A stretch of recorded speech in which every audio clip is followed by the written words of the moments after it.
I salute all those who contributed to the victory and all those that have contributed to the socio-economic development and peace building in Uganda ever since 1986, said President Museveni on the 26th of January in Mubende.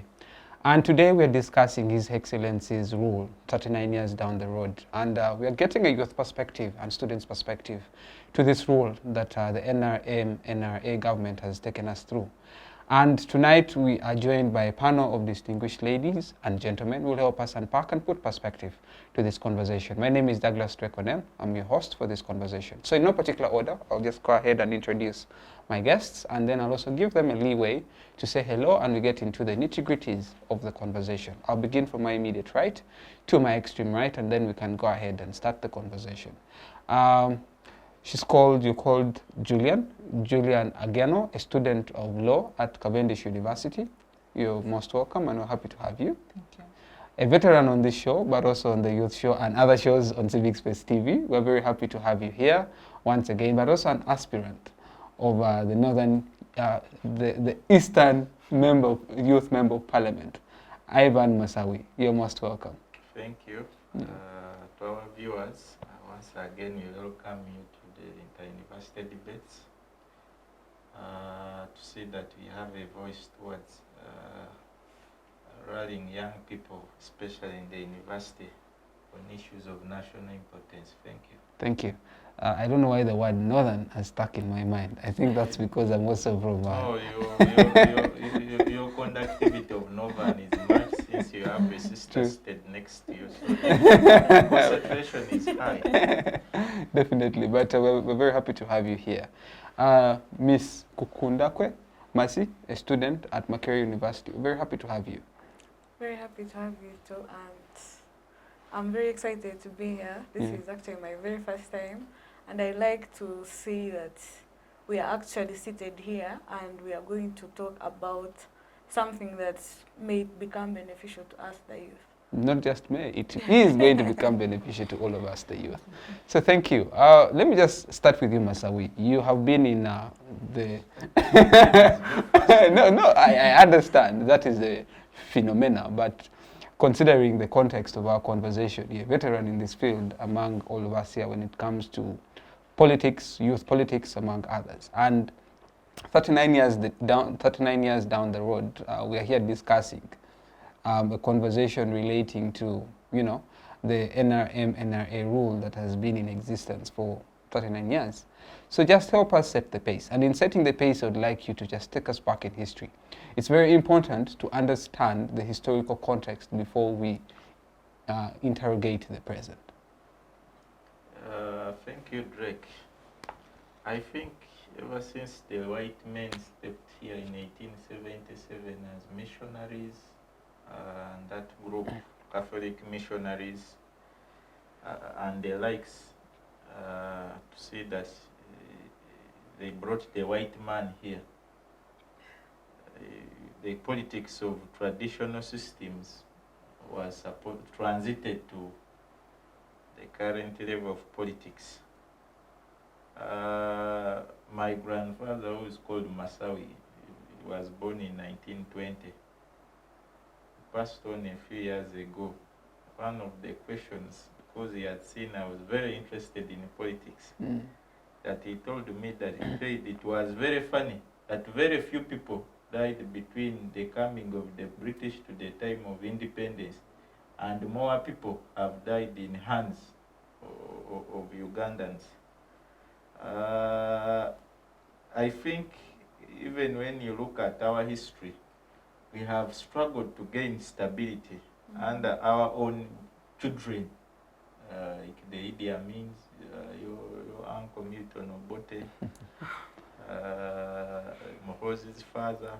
We have really struggled to have stability because there has always been a culture of our fathers. Let me give Mr. Museveni some respect today, that it is being a president is seeing how to maintain yourself in power and distribute wealth within your relatives and supporters. Your brother takes a guru, you remain with Central, your brother-in-law takes coffee and the export. your son takes the army, your wife takes education. So we have had challenges, but if I am to come to the 39 years of NR, I will congratulate them in good spirit. It is not easy. And for the history of Uganda, Museveni may be the only leader in all years until the coming of Jesus to lead Uganda for all that time. It may never happen easily again. Sure. For a man to come out as a genius in playing Ugandans like he has done. 96, you say, I'm not going to run for president again. Following years, you amend the constitution. You amend the constitution thrice to extend your power. They started over 20. Today, they are only left 6. When you look at those who are in my party, FDC, who served with him in Milton Obote's first government, Cecily Ogwal is no more. The secretary of the Nairobi Peace Talks, Professor Dr. Nabwis, also passed on. In the bush fighters, he's now the oldest remaining, and there are only 6.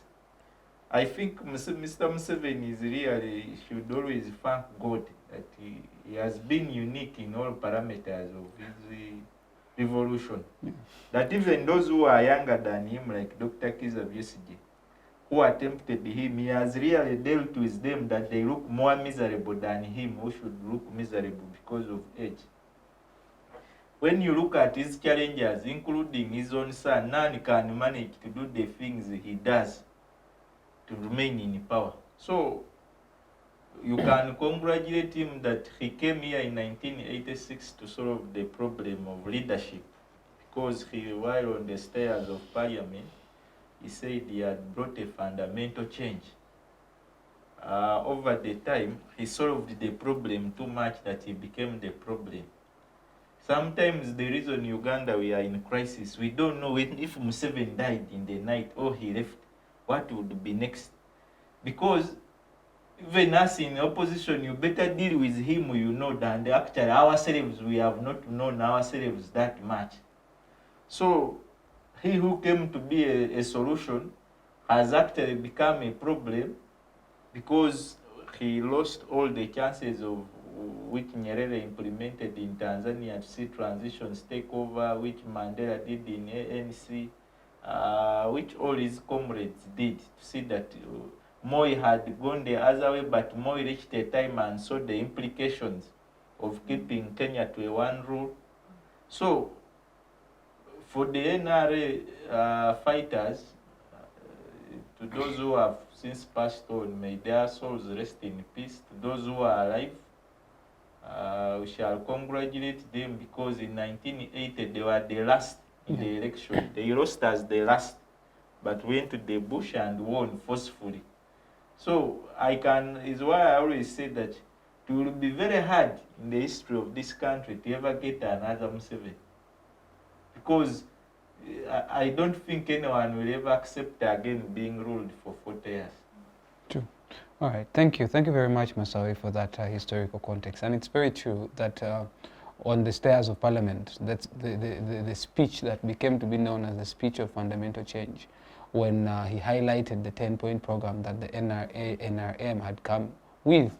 Of course, the 10-point program then later on became 4 when multi-party politics came into existence. But we shall get into that. Let me just invite you, Julian, and I'll get to Masi.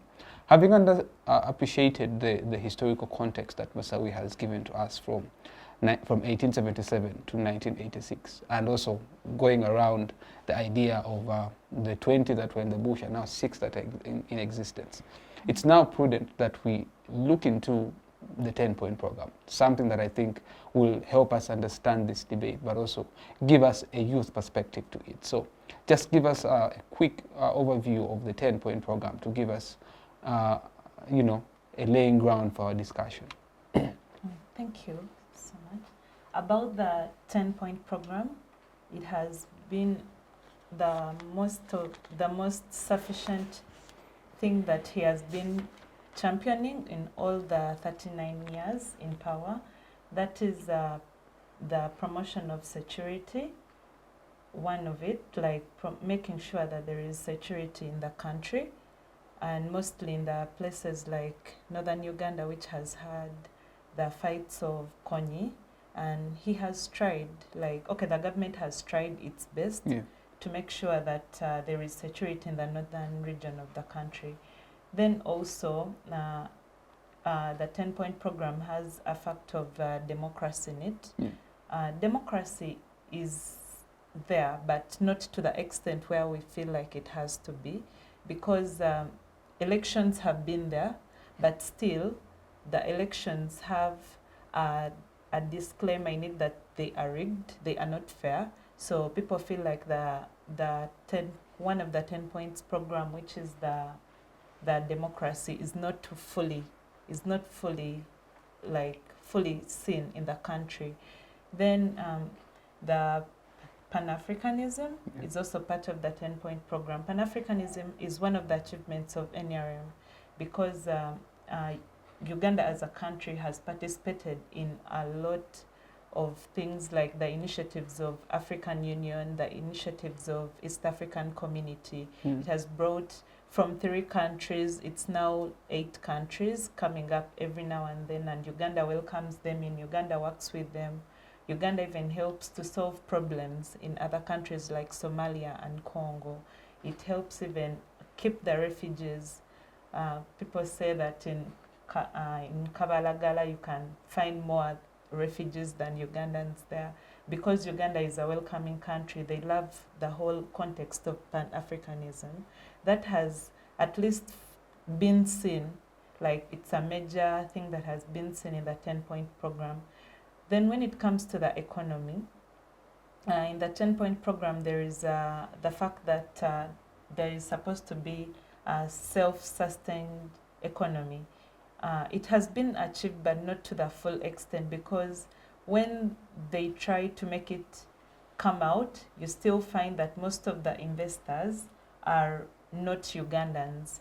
So in the long run, we see that the Ugandans are left behind, which would be mostly helpful if it was helping us as Ugandans, if Ugandans are more in the investment business than the foreigners.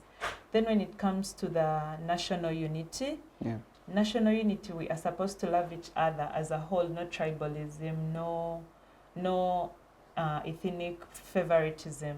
But it has been a bit of achieved, because you see that there are campaigns going on, but on ground you find that there is still ethnic favoritism in positions of high, like in positions of government. You would find another ethnic group being favored the most, which us the youth feel like we are left out. Then the fact of unemployment is still going on in some parts of the country. Actually, not some parts, most of the parts of the country, mostly as the youth. Most youth are well educated. They have the ability to do the work, but they don't have the jobs. They are still looking for the jobs. Then in another part of the 10-point program is corruption. Corruption is one of the things that NRM came to fight, but you would still see that it's still ongoing, yet there are anti-corruption agencies that are around, but they do not have that enough power to put it out there. So there is still corruption going on and on, yet these are the things that need to put NRM somewhere. But even the NRM officials themselves, some are involved in corruption. So there is still a bit of a lag behind in everything that NRM put in the 10-point program. All right, thank you. You have highlighted approximately 5 of them, and that has given us, a snippet of how the 39 years look like, with achievements, but also they have taken some steps backwards on those achievements in regards to whether they have fulfilled them or not. And let me just get to you, Mercy. Having listened to Julian and giving context to what she has done, she talked about restoration of democracy. And I think now that is where I want us to interrogate further.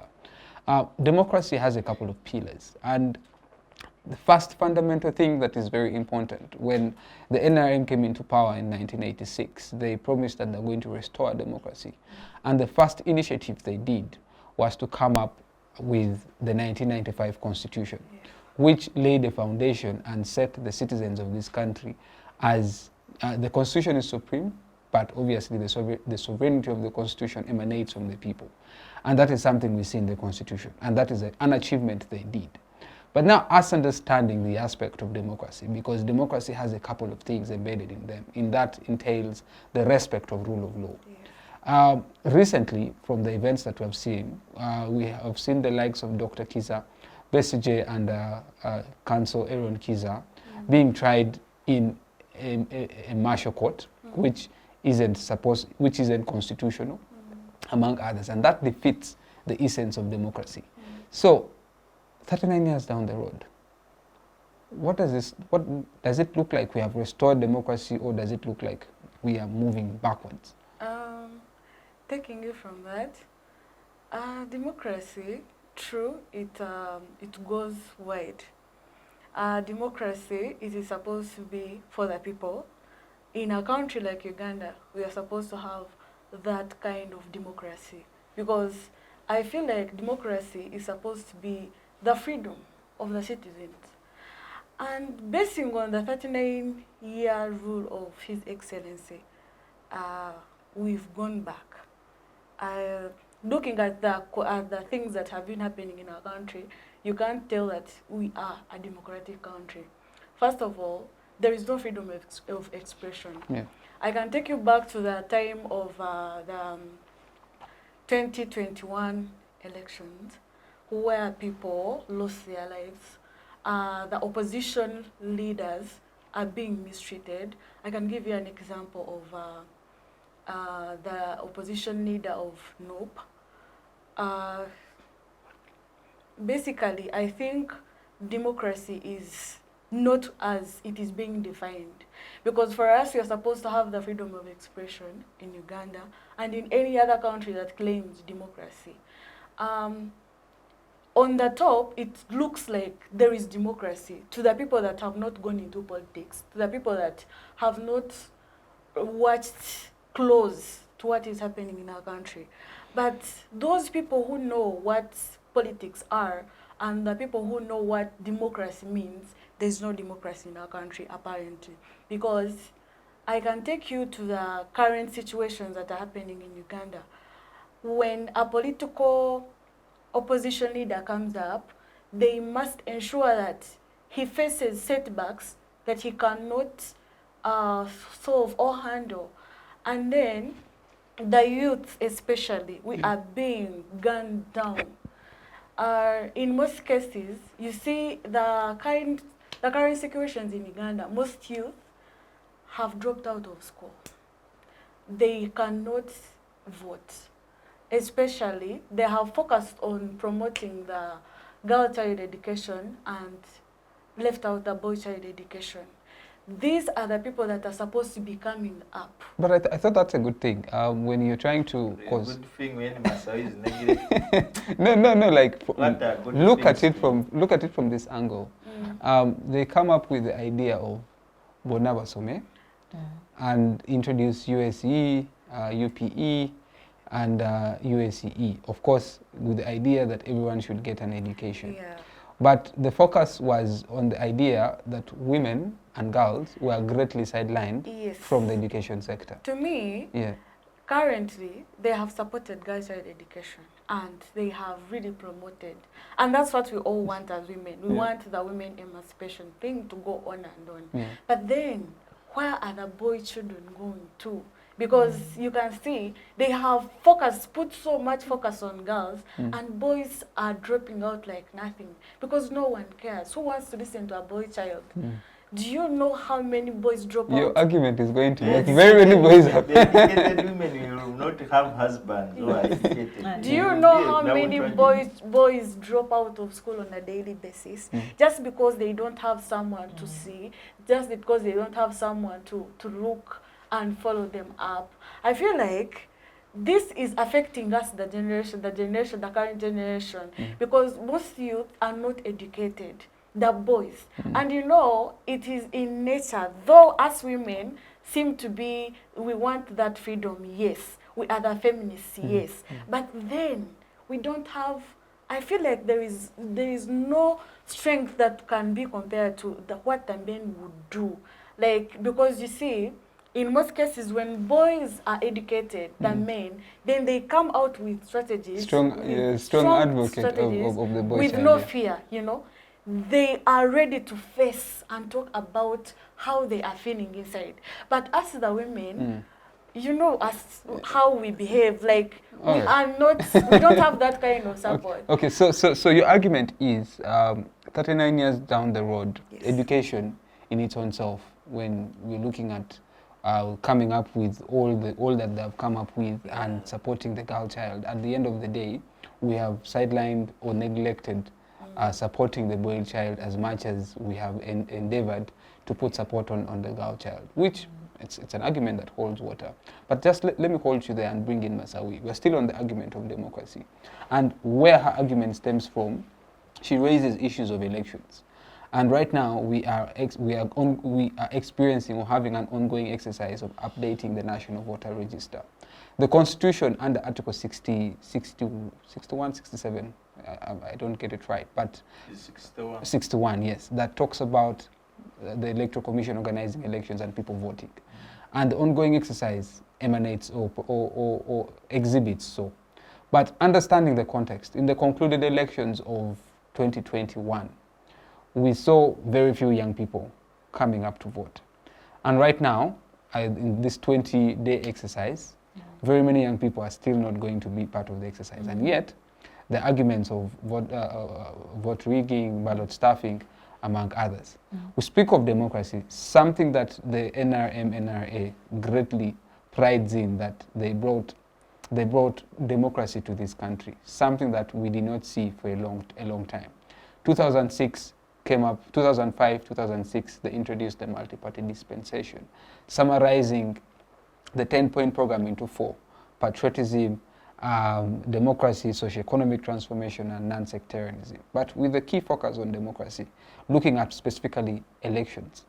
Over the years, there's been a decline in young people having interest to vote. And that affects the rationale of democracy. Why so, as you expound more on the idea of democracy 39 years down the road? I'll first thank my sisters for putting across the basic social issues that the NRM government is supposed to have addressed. Democracy thrives under the rule of law. In the rule of law, is there an LO student who is in the panel today? I am. Yeah, when the rule of law is not embraced, is weak, generally democracy will not thrive. In 1980, out of the candidates who ran, President Museveni and UPM were not the second. They were the last. They could even not petition and be heard because he was the last. That is how unpopular he was. He knew Obote because he had served as his assistant secretary since in the 60s. Left to exile. He was a UPC member, so he knew that because of the rule of law nature of that time, even when he petitioned, he would not be given grounds of what? Fairness and justice like the law requires. Is why he opted for the bush. When we discuss, you concluded, I never wanted to rush to the end of your question, why young people are still, their involvement is still low. But I will give you on November 18th to 20th of 2020, young people were the ones who were massacred around, and they tried to attempt to express their dissatisfaction with the arrest of the Honorable Chagulanyi.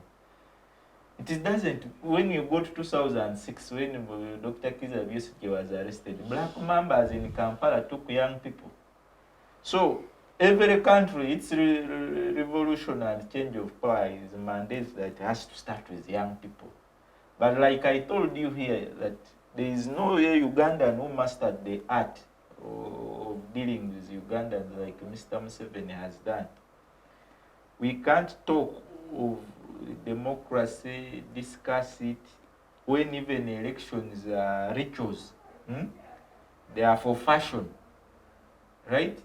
You see the gross disrespect of the executive using parliamentary and judiciary powers to extend its rule. Actually, the parliament and judiciary are now a colony of the executive. There is only one government in Uganda called President Museveni, which is not bad, but I've told you the worry and crucifixion we shall face the day he will end. Because it is very good having everything at one headquarter, but the day that headquarter perishes, right? Whenever we challenge him and we say we are not interested in supporting him, it's not that we say he's bad. Because even the bad he has, no one is perfect. But the distributive factor of his goodness, as the one man is the government, is which causes the country risks. That the fact that your son is abusing a committee of parliament, which is voted by the people democratically to be their representatives in saying that they question and audit his ethics, but is busy treating them, calling them buffons and what? In such a country, lawlessness, I've told you that we shall discuss democracy, security. They all move around rule of law. The case Dr. Kiza yesterday is setting is just a precedence to justify to the world that going forward, you need to alienate dealing with the Ugandan army because it does what? It also has a hand in saying that it suffocates the rights of Ugandans. Because that case, we are not interested that they get any justice in court martial. In the end, they will say, go to Museveni to forgive you. But the interest in that case that we are setting as Ugandans is that we need to use that case, even if there will be a court of Supreme Court verdict on Kabaziruka's case and the likes about their charges in the similar court of why they should not be tried in the court martial. But our interest as Ugandans now is to expose that court globally. That if people think the Ugandan army is there in the context of serving Ugandans, it is there to protect one man in power. So that they can also be alienated outside there and be isolated from other military powers, that they are also human rights offenders. So, we can never discuss democracy without rule of law. They are twins. They are not even twins. They are not even interlinked, but they are one. When you organize a shabby election, when you know you don't want even the youth to get enough publicity, you don't want to see that it's more electronic, to have the young people who have gone to Saudi Arabia, majority via lack of employment, to look for survival, to vote. You have young people without employment laws like wages, minimum wage, and other bills being addressed. You have gross unemployment within the young people, and then they are the majority, but they are just in confusion. A minister will come out like Mr. Kasaija came out, and you saw what he has his package for the young people. You saw how Kasaija talk. Yes, that is how what Kasaija is preparing for the young people. I know. Now that brings us to the conversation of the socio-economic transformation. That what we saw Honorable Matthias Kasaija saying, jobs, whoo! No, but that is they are surviving by accident. The only person in their government who is surviving is Mr. Museveni. The rest are by accident. They have no power. They have no idea of what. You can't be a minister of finance, cabinet minister. You're in the top 10 officials who run this government. But everything, you have no idea. But now this agriculture, really, in this age of tech, STEM, science, technology, and then you're still not saying how you're going to link tech with agri-tech and what, but you want the youths to get hose and go and dig. Where is the land which has been stolen? All right, let's just, Julian, socio-economic transformation. It's quite absurd. Well, I think over the weekend there was a huge comparison between the Minister of ICT of Rwanda and other ministers of ICT in other African countries. We saw how she was eloquently debating on issues of AI and matters that really pertain, and she's young and very vibrant. And that alone also, when I was looking at Honorable Matthias Kasaijo on that interview, I know it could be that benefit of doubt that he was unprepared for it. And but really, you need to prepare for your job. Every day I wake up to go to site, do I need to prepare that? No, let's just give him a benefit of doubt. But it is what we are feeling. You show me young people here who are certain government has jobs for them. Government has only 510,000 jobs if you go to their custodian. They have only 500,000 jobs. So they need to survive on the private sector. But the private sector, they have not gazetted laws to say that even when the private sector takes up this gross employment, the Ugandans, who especially young people, are prioritized, but also their wages and the packaging is stable. All right. Now that's why I just want us to talk about the socio-economic transformation. I think it was Tuesday morning, there was a headline saying that Uganda's domestic debt currently stands at 42.9 trillion Ugandan shillings, domestic debt. And the argument that has been oftentimes raised, the rate of inflation when the NRA took power was 200 times higher than what we are experiencing today. We give them, of course, the applause that the economy has been relatively stable. But one of the veterans in the NRA argued that when he was young, the dollar then to Ugandan shillings, $1 costed 700 shillings. And today, the dollar costs approximately 3,700 shillings. That means the dollar has risen 3,000 times. Yeah, obviously, 3,000 times than then, because then it was 700, today it is 3,700. 3 times, not 3 times, yes. 3 times what it was then. And every year, when they're reading the national budget, they talk about how stable the economy is and how there is economic transformation, programs like PDM, equipping people, among But others. that person is not economically right, because when a shilling depreciates and the dollar goes higher, it doesn't mean we have grown. It means that we are more stable when the dollar is 1K and the shilling is... I know. But right when now... the dollar is reducing, it means we are stable. When it is going high, we are unstable. Definitely. But that's the argument. We are unstable. Yeah, we are unstable. And as young people, of course, we are the majority in this country. We constitute close to 75% of this population. 90% have never touched a dollar, touch shillings. Those are your statistics, Masawi. I touched a dollar when I was at university going to... Yeah, but at least you have touched, but unfortunate for those who haven't. So Julian, socio-economic transformation. I'm aware you're a cadre over the NRM, but let us be pragmatic here in this conversation. There's been tremendous change in terms of construction of major roads, construction of major electricity dams, among others. We have seen some things, but we have failed to feel the impact in our pockets.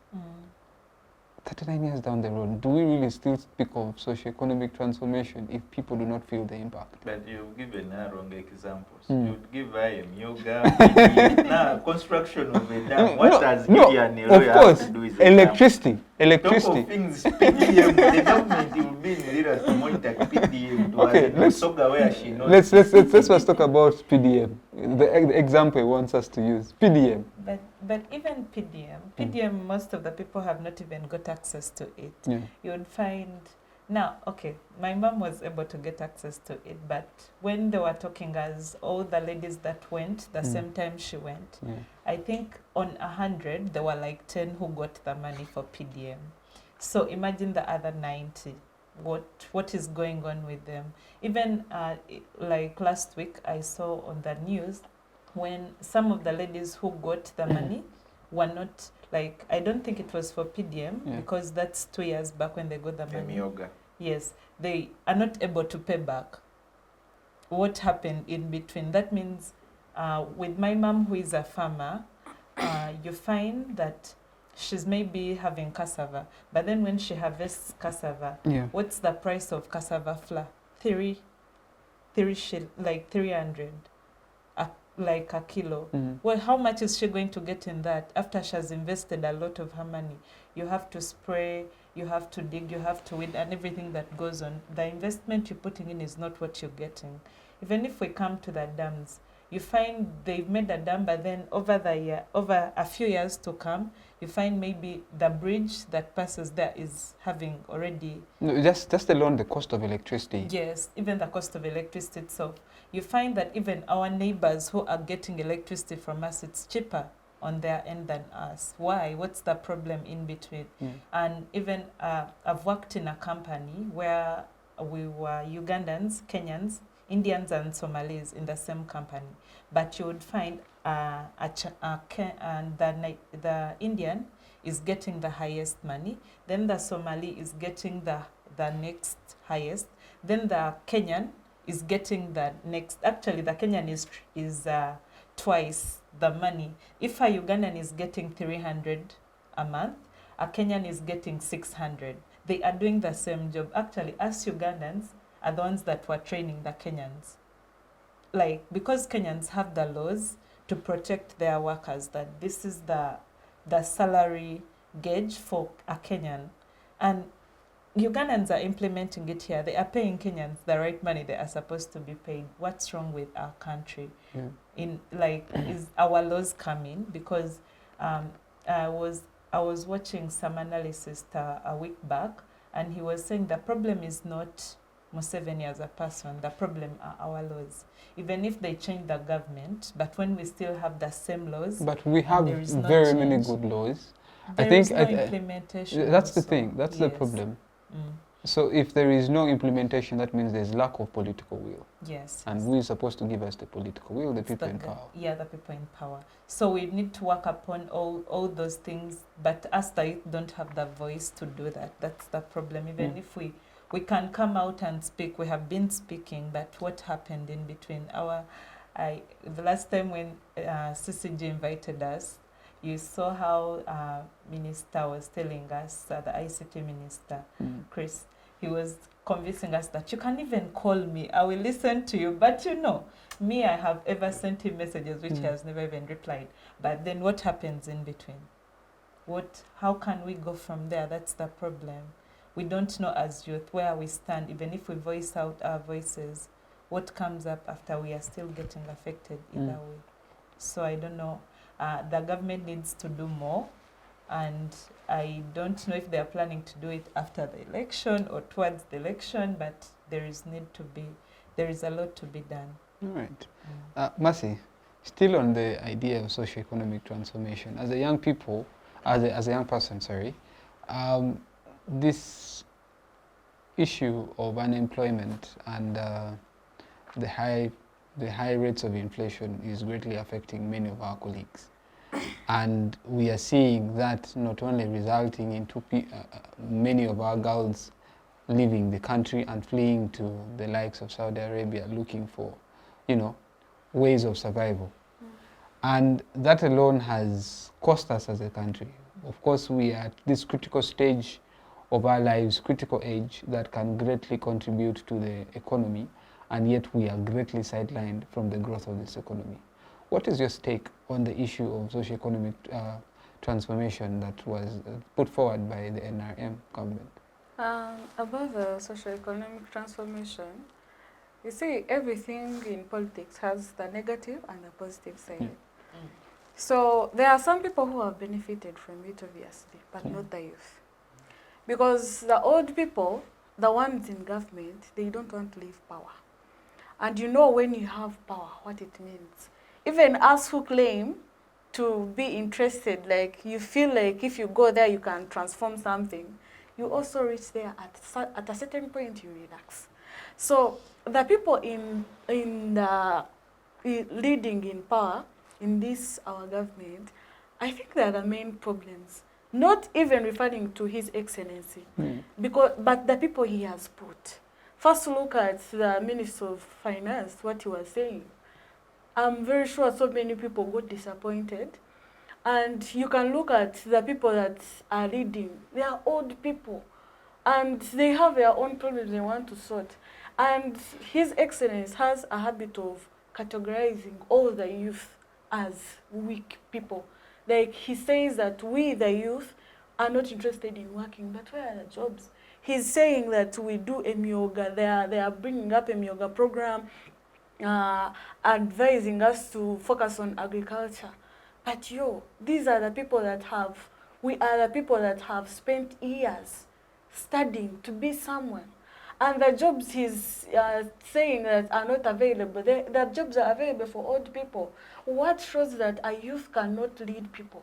What shows that a youth cannot become a Minister of Finance? What shows that a youth cannot become a Chief Justice? Because we have studied the same laws, we have practiced for the same services. The old people have taught us the skills, and they are advising us to go and focus on agriculture.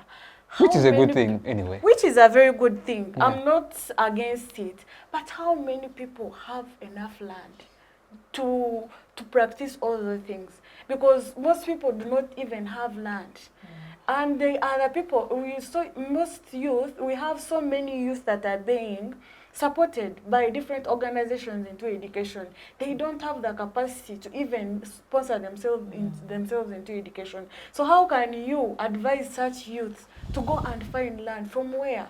Why don't you give them opportunities to get a job, and maybe they can do that as a side thing, and when it grows, then it will benefit the whole country. So basically, I feel like they are putting too much focus on something that is not benefiting the youth. Because if you're talking about us going to do agriculture, because even the old people are lazy. There are so many people who set up a farm, old people with a lot of money, and it fails. So how do you expect a young youth to start up a farm and it succeeds? The probability is very low. So I feel like if you give us, if you create job employment opportunities, the job you're giving to people who are 75 years old and above, why don't you make sure that at least the youth get the percentage? Because we can get it and still do agriculture, just like the old people are doing it. I'm not against agriculture because it has benefited some of the youth. Like I said, everything has its negative and positive side. There are some people who have done, who have participated in agriculture, and they have gone through and have gained. And these are the people they are showcasing. But not everyone is lucky.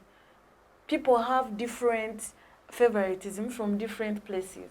So you can, I don't think the socio-economic transformation is genuine to us, the youth, because this talk show is basically focusing on us, the youth. There are so many people who finish school and they be in field for about 6 years, 7, without jobs. And the main thing that is actually affecting the socio-economic and almost everything, it is corruption. Whom do you know in a certain office? They don't even go according to the qualification.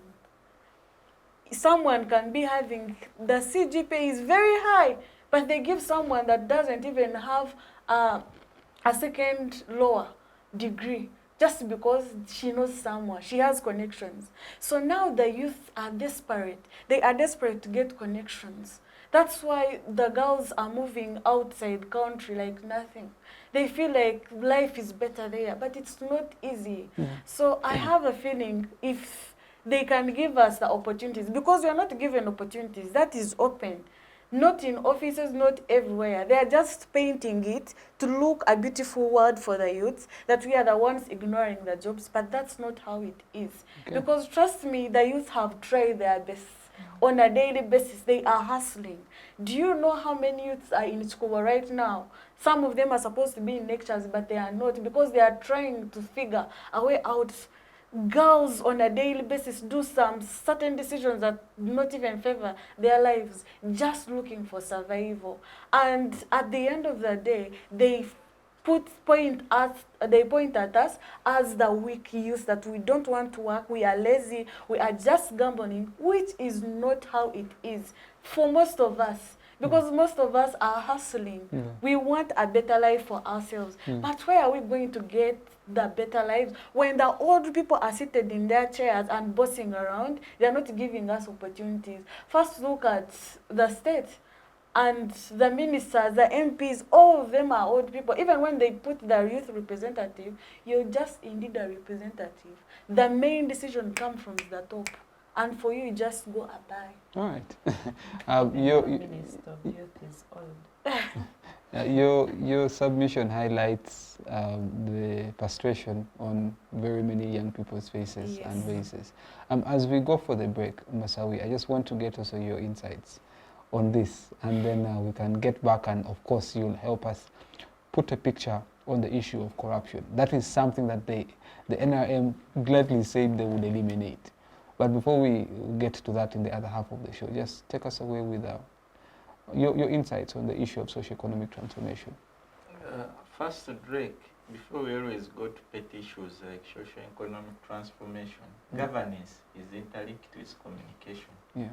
The biggest challenge why I have not been a friend of the NRM government is because of the way they communicate. Donald Trump never won an election because he's known for being with the best results. It's because of the aspiration and communication he gave, the hope he gave to the Americans of making America great again. The hope he gave to the Americans of not carrying their resources to scatter them all over the world, but concentrating on America. Our government, even when you look at Mr. Museveni's speech on his Liberation Day, their communication really undermines the power of what? Ugandans. She has given you an example of Chris. That you come and commit that you are an information minister, you will attend all 45 Ugandans by calling them and responding. That kind of lawlessness by a man who thinks he's a doctor.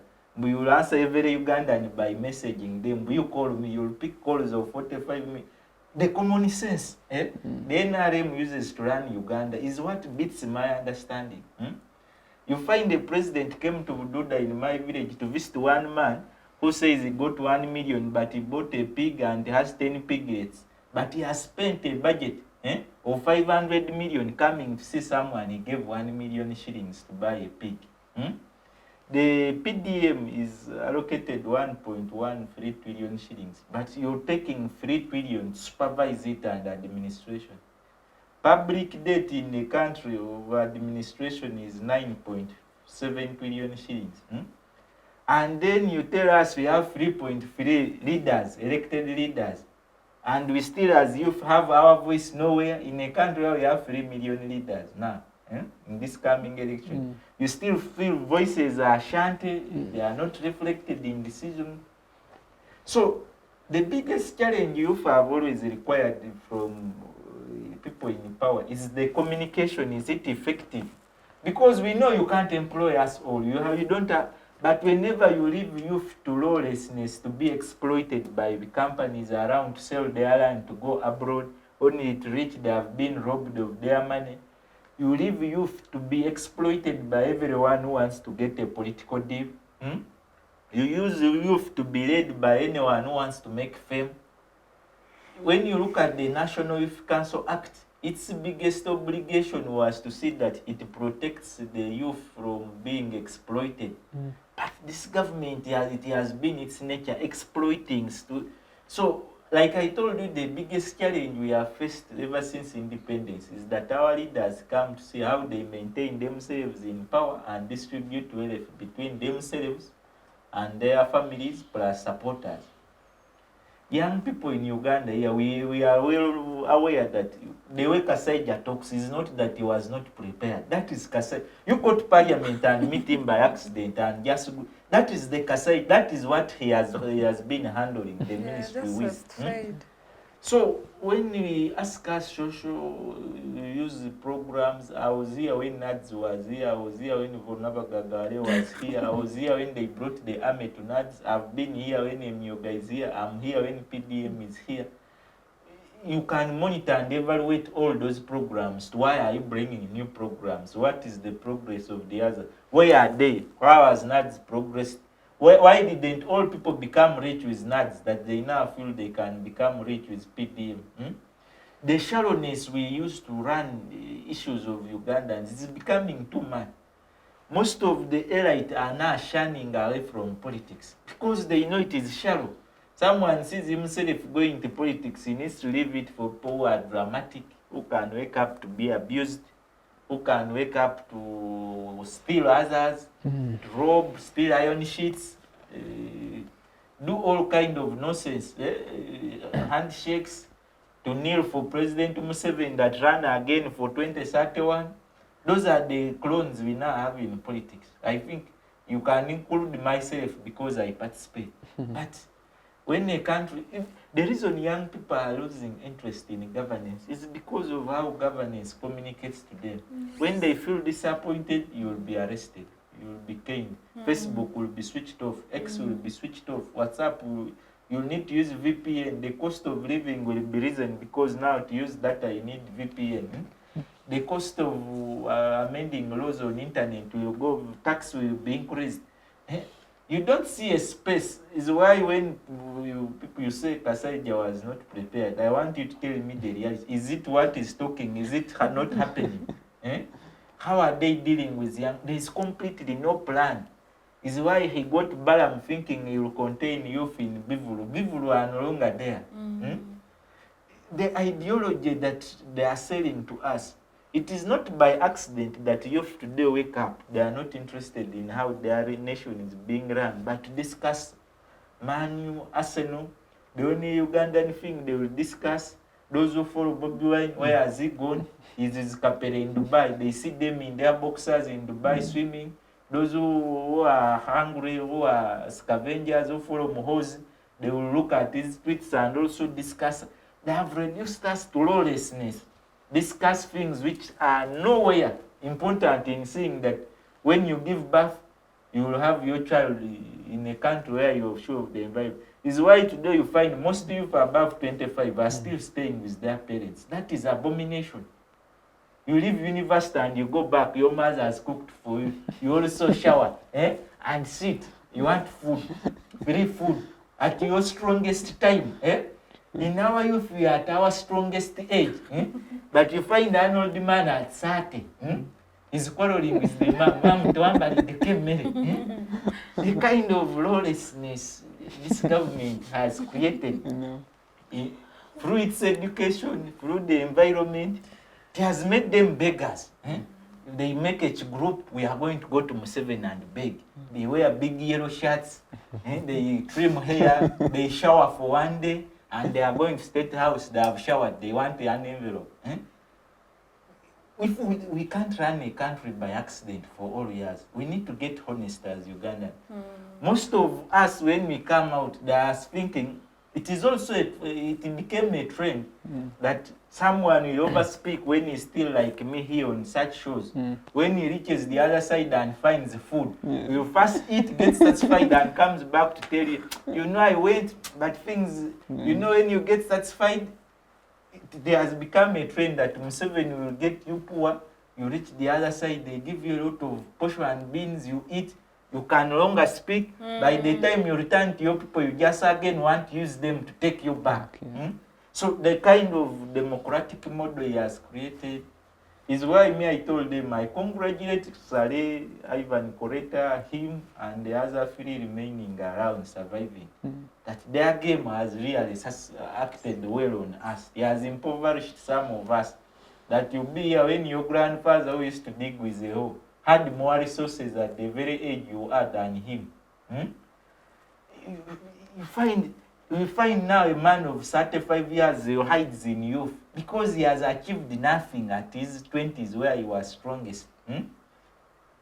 People are just using universities, some of them, because they can't get employment. They want to use courses to grow. Every year they don't want to leave Makerere. They don't want to leave. I was in Chambo.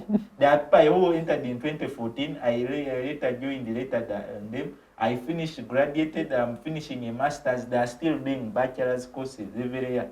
To see that they hide there, they can go nowhere.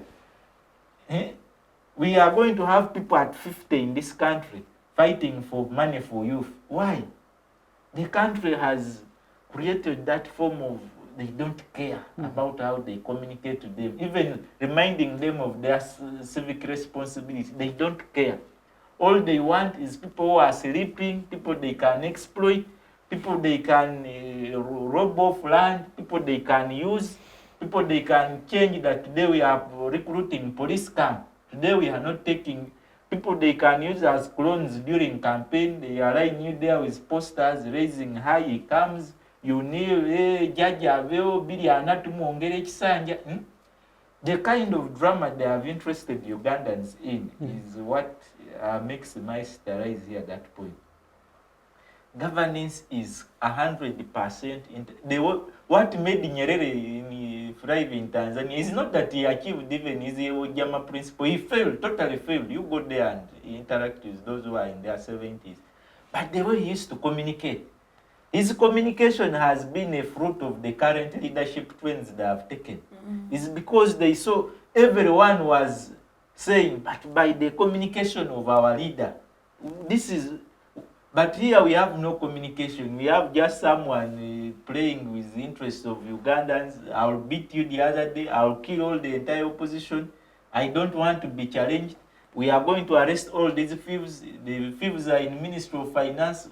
Then Kasaija home, Mr. Museveni was saying the thieves stepped from Ministry of Finance. Kasaija came up. So the kind of drama. I am still feeling mercy for the youth Kasaija as is planning. I'm still in that pain and shock. Because a cabinet you're a principal signatories to all the accounts of this country, whether investment authority, whether a parliament, you sit on the commission in cabinet. The president is the chief accounting officer and you are another signatory, the next is you. But that is how you address on a Liberation Day. That is what you liberated. In the 1980s, the youth at 23 had the house, you would be graduates, look for opportunity. You would even get married early. Today, at 35, you quarrel with your mom, they never counted you on food. The kind of Museveni youth. Masawi, let's just hold there.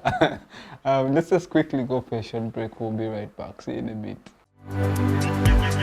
Digital rights are those human rights and legal rights that allow individuals to access, use, create and publish digital media or to access and use computers, other electronic devices and telecommunication networks. Digital rights include a right to freedom of expression, information and communication through technology, a right to privacy and data protection, a right to credit for personal works, a right to universal and equal digital access, a right to identity, a right to anonymity, a right to be forgotten, and a right for protection of minors, among others. The state's digital rights are frequently violated through various unfair actions, for example, blockage of websites and social networks, theft of credentials, unauthorized use of people's data for personal gain, privacy intrusion, online censorship, arrests and intimidation of online users, internet blockages, and the proliferation of laws and regulations that undermine the potential of technology to drive social, economic, and political development worldwide. It is hence every citizen's responsibility to respect rights of other digital users and to speak out or report to the responsible parties when one's rights are violated. Hello there, welcome back from that short break. Just before we went into the break, we've been discussing His Excellency Museveni's 39-year tenure in power, particularly the NRM-NRA. And just before we went into the break, we were interrogating the 10-point program that the National Resistance Army or movement came with. And the conversation zeroed down to the 4 that they summarized it after multi-party dispensation was introduced in 2005, 2006. And the conversation sparked around, of course, we interrogated whether there's democracy. We looked at the issue relating to socio-economic transformation. And now something that I want us just to continue the conversation on is the big elephant in the room, and that is corruption, but also we shall intertwine it with non-sectarianism. Something that I think, of course, when we talk about non-sectarianism, we look at favoritism in workplaces, people being given job opportunities because you are from a particular tribe or you know a particular person in a particular office. And that's something I think we need to begin with. I'll just start again with Masawi. Just before we went into the break, I cut you short. You were making your argument and concluding on the issue of socio-economic transformation. But as you conclude on that, corruption is a vice that has, even the people in NRM agree, that it has greatly eaten up this country. And it is something that I think has affected us as a country.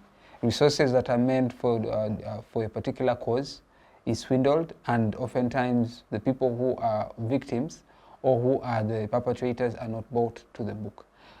Where are we now, 39 years down the road, with the issue of corruption and non-sectarianism? You know, corruption is the DNA of the NRM government. So, if I come to that, I was concluding that socio-economic transformation should be something made more inherent in young people. Not someone reach 40 years, you give them a pig and you expect the pig to make that person rich. Children should be raised being attracted to things that can use them to grow them financially. Financial education and financial literacy. Tech, STEM should be things that we integrate with our upbringing. The environment itself should not be military only to have LDUs. Every failure you will join army, every failure after you get 16 UCE, you will join the army. We should get even an army that is not for people who failed in school, but people who passed. We should get a police with people who can think like we think, not someone who failed now is under. All these things we can forgive Amin and this group for not achieving socio-economic transformation. Because there were people who were hopeless and then fell to the table. He had to eat, he had to swim, he had to marry many wives. Because he had no education, we could forgive him. But currently we are too educated to have Uganda being run the way it is being run.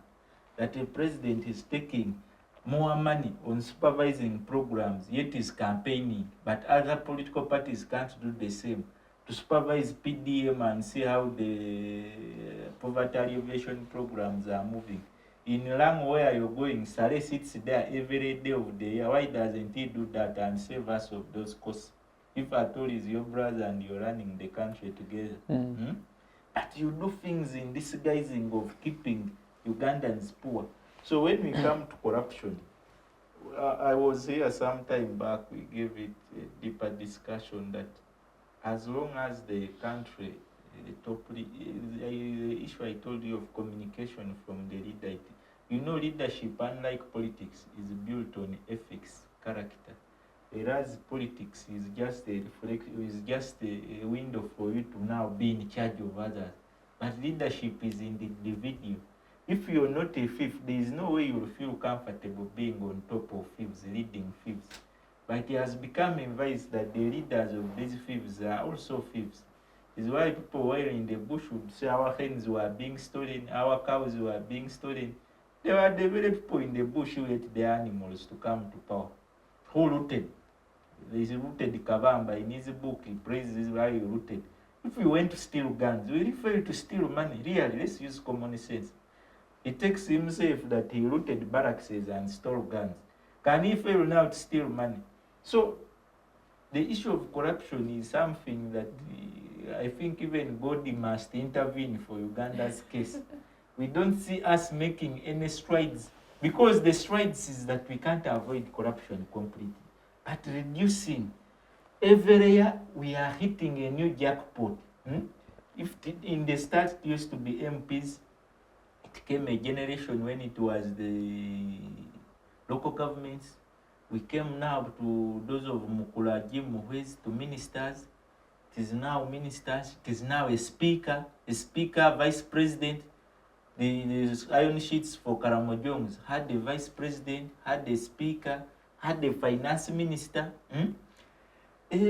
Now it means even in the first family there is corruption.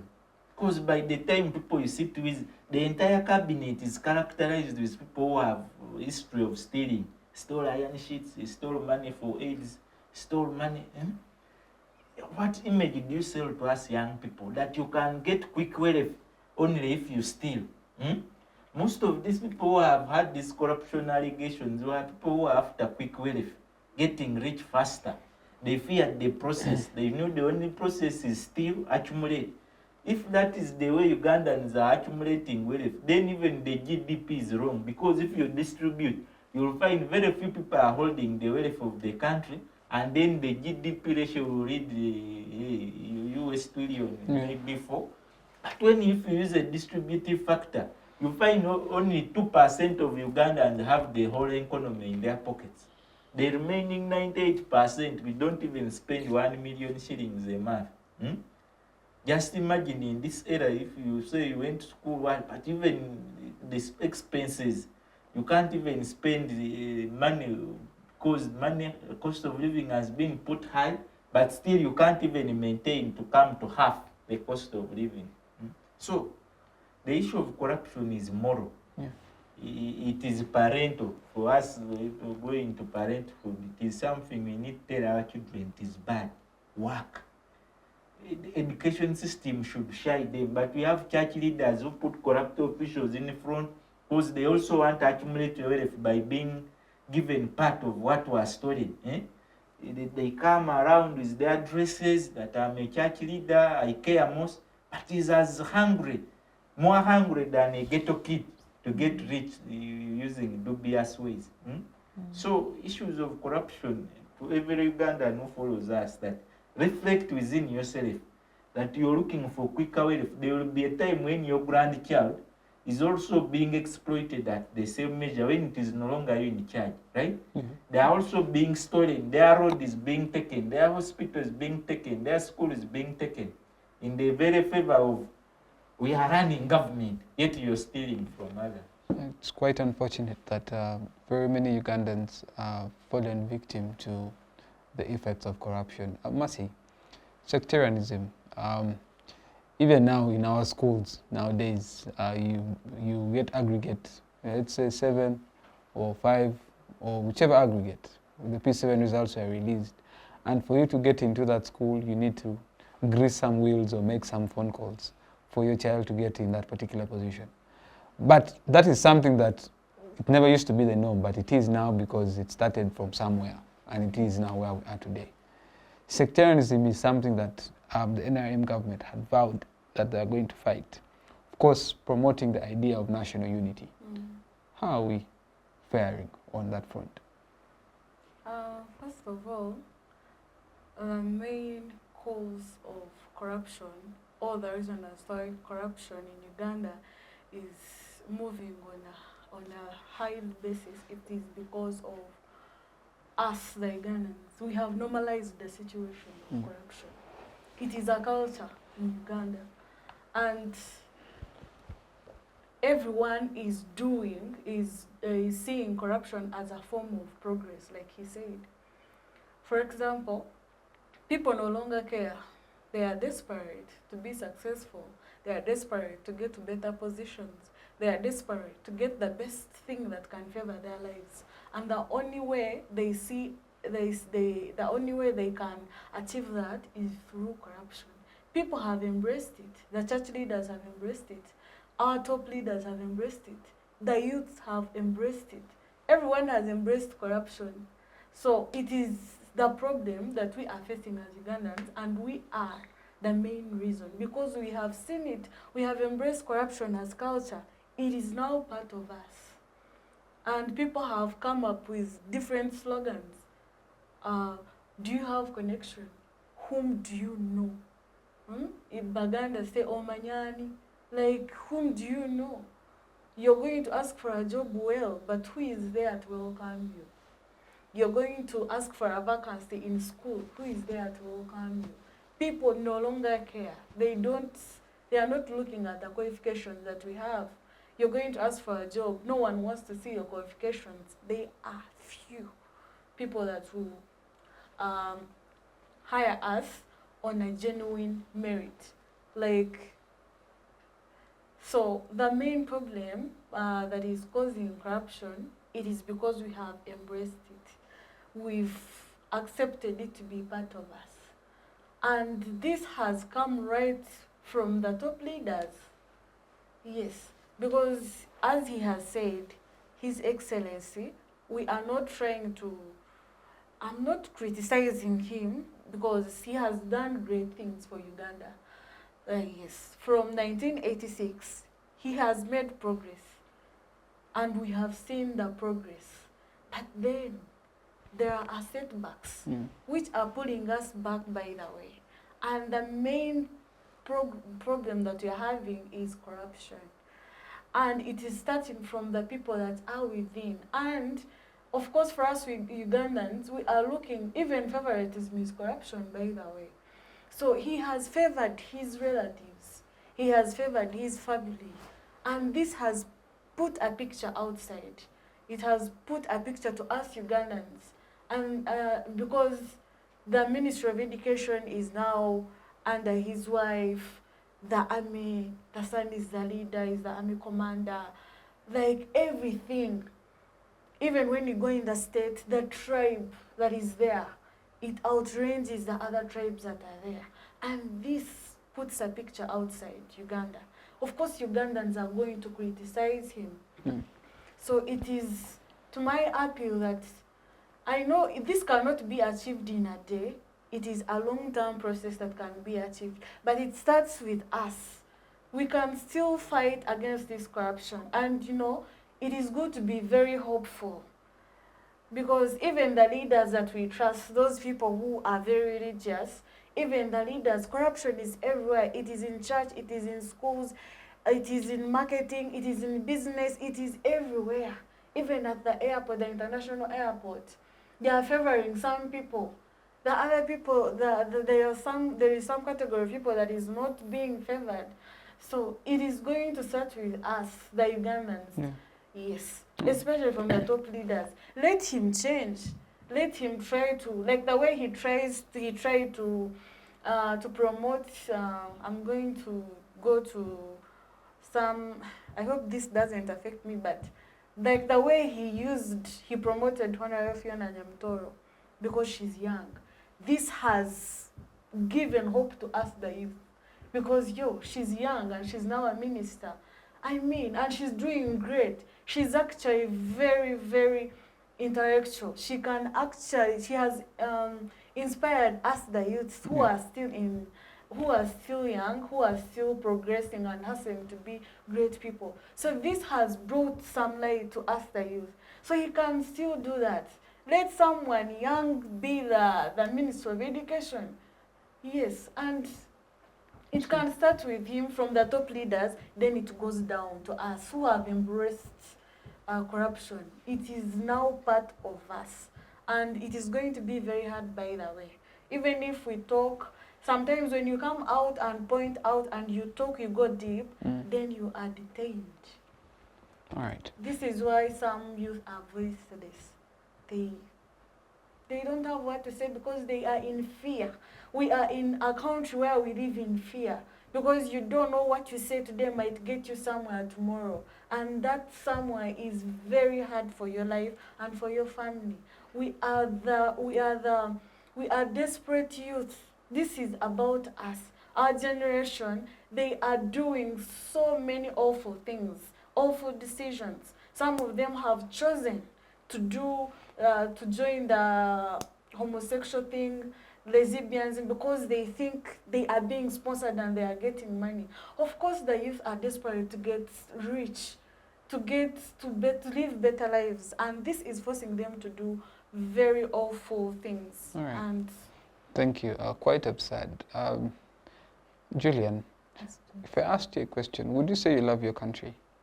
I do love my country. All right. The idea of patriotism, something that I want us to conclude the show with, and then we can have our concluding remarks.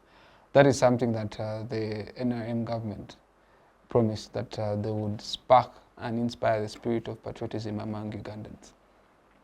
Would you say that many Ugandans actually love their country? No. Expound more, please. Okay.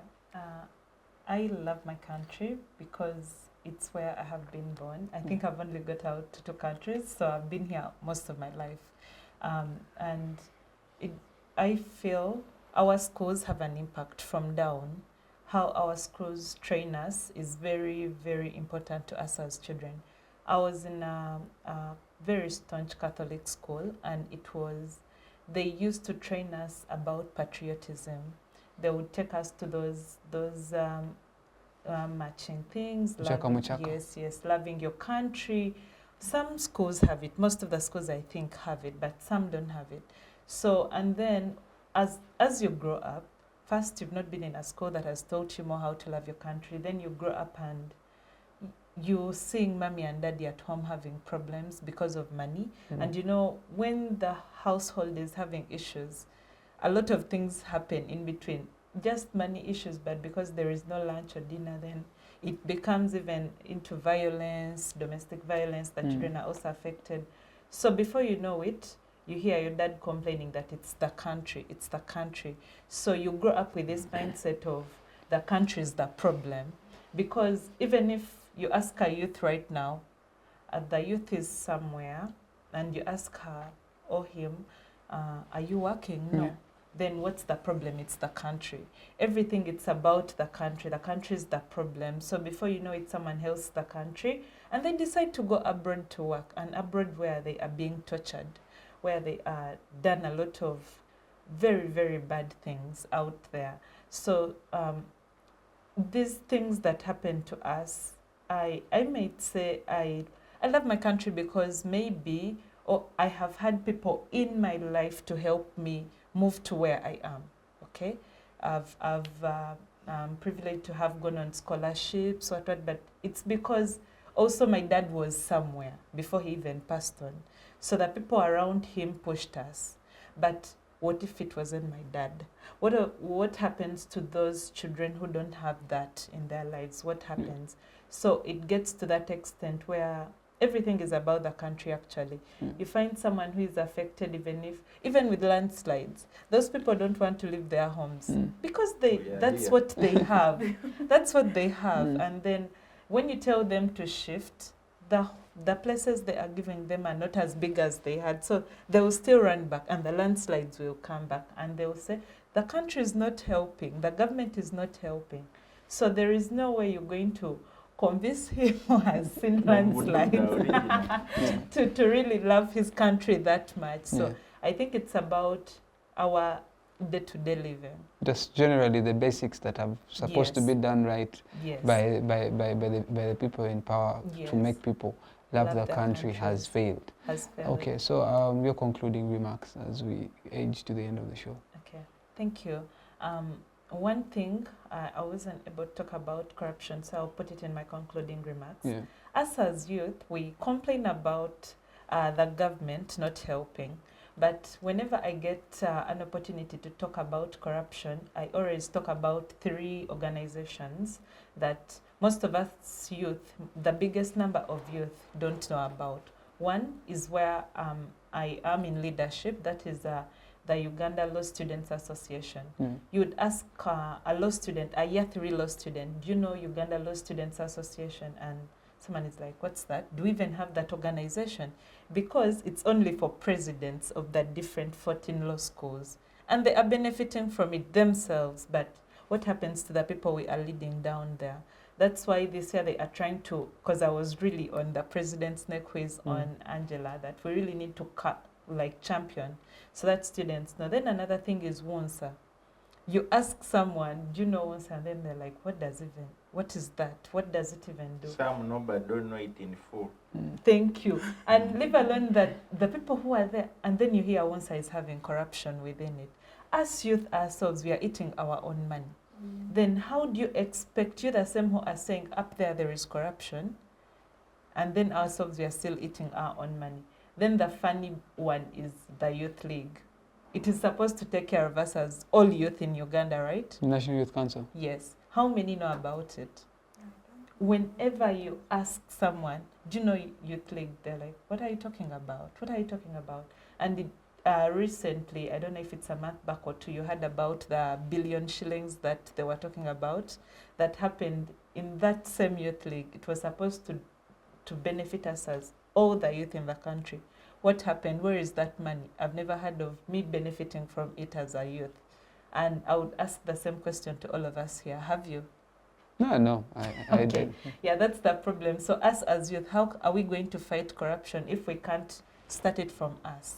Yes, I would say it starts with me, to you, to all of us, to love our country, to fight corruption, to have that. I think that independence starts with all of us, even before we go to our leaders. True. Thank you. Thank you. Mercy, your concluding remarks. My concluding remarks about the whole thing is, as the youth, we are supposed to be hopeful. There is no time I would ever encourage a youth to become desperate because he or she has failed to achieve something. Because even you are giving examples of our grandparents and fathers getting better in our age, where some of the youth are right now. Everyone has his or her own time, and the main thing is for us to keep pushing, fight corruption, let it start within us. Because even the resistance army, they started as a small group when they were fighting. They started fight. They were also fight. They were youths, and they fought against corruption, and they took over the government. So the youth out there, we should all fight corruption and try. We should not. Don't feel gunned down to utter out your operations. If you are oppressed, you have a voice. Speak out, and I'm very sure when we keep on addressing these things, at one point maybe I believe we shall be put into consideration. So who knows? The only thing is that most of us, we lose hope. We start doing some things that the bad things that are being pointed at us. Some of us are being pointed bad names because of what our fellow youth do.